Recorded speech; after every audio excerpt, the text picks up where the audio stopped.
Ngayon ho, mga kababayan, eto na. Asan ba ako?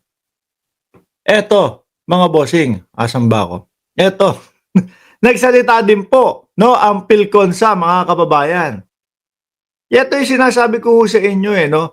Kapag kayang impeachment na yan ay hindi natuloy, mga boss chief amo, sir, malamang sa alamang, wala na ang demokrasya ng Pilipinas. Napakasimple lang ho. Kagaya po nung sinabi ko, mga boss chief amo, sir, eh, kung kayo ay may makalaban, tayo ay may makalaban na malakas ang pwersa at may kaibigan na nasa poder at kailangan pagbasihan o kailangan pagtuunan ng pansin yung konstitusyon ng Pilipinas at kung ano ang kanilang interpretasyon doon, yun na lang yun. Sabi ni Dionisia Alpapara, marunong naman po magdasal, bahala na po ang Diyos sa kanila.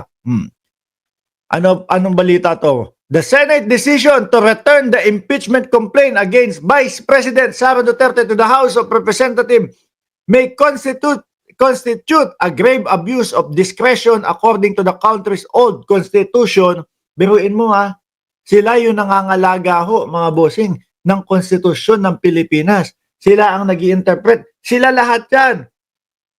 Pero hindi ho pinapakinggan ng Senado. Wapakels ang Senado, mga bossing. Sabi ko nga ho sa inyo magbigay kayo ng video, maglabas kayo ng video o maglabas kayo ng artikulo na nagpaliwanag si Cheese doon sa mga malalaking malalaking eskwelahan. Sila po umalma di ba?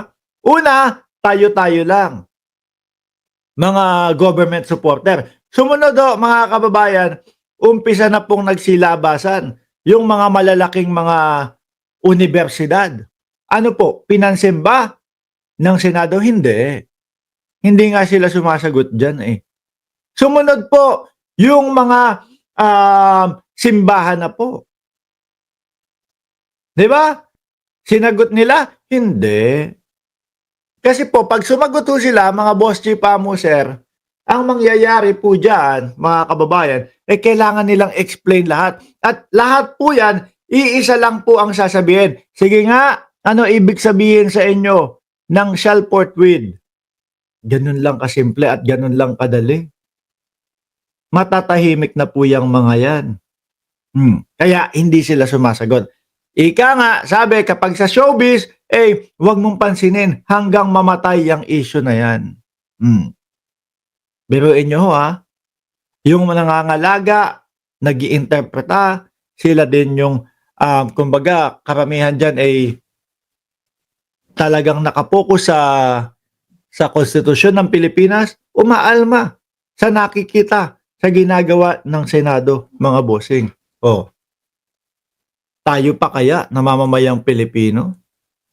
Sabi pa dito, ito pa yung isang balita, mga kababayan. Bago natin lisanin itong impeachment. Ayan pa yung isang balita. Sabi dito, opinion, the Supreme Court has intervened in the impending of impeachment Vice President Duterte. It resolution requiring the House of Representatives to explain and provide information.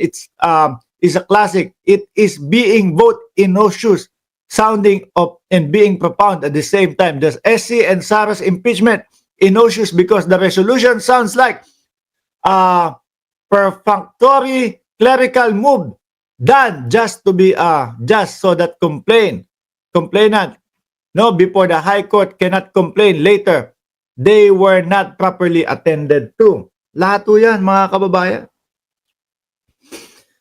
Nakakalungkot, Biruin mo, ipapamukha nila sa ating lahat, mga boss chief amo, sir, na ready na yung kampo ni Sara Duterte. Di ba, John J. Jason?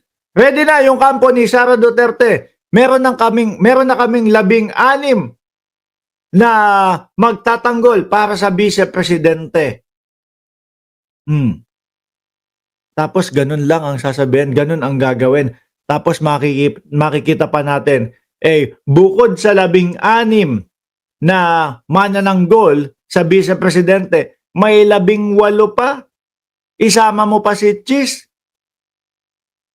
na mga senador na pilit binabaluktot ang nakasulat sa konstitusyon. Na pilit ipinamumukha sa mamamayang Pilipino na sila ang first defense ng Vice Presidente. Di po ba, Chay Chair? Oh. Ganyan ang nakikita natin, mga bossing. Ang tanong ni FF, live? Hindi. Replay lang tayo ngayon, mga kaibigan. Shoutout sa iyo, FF.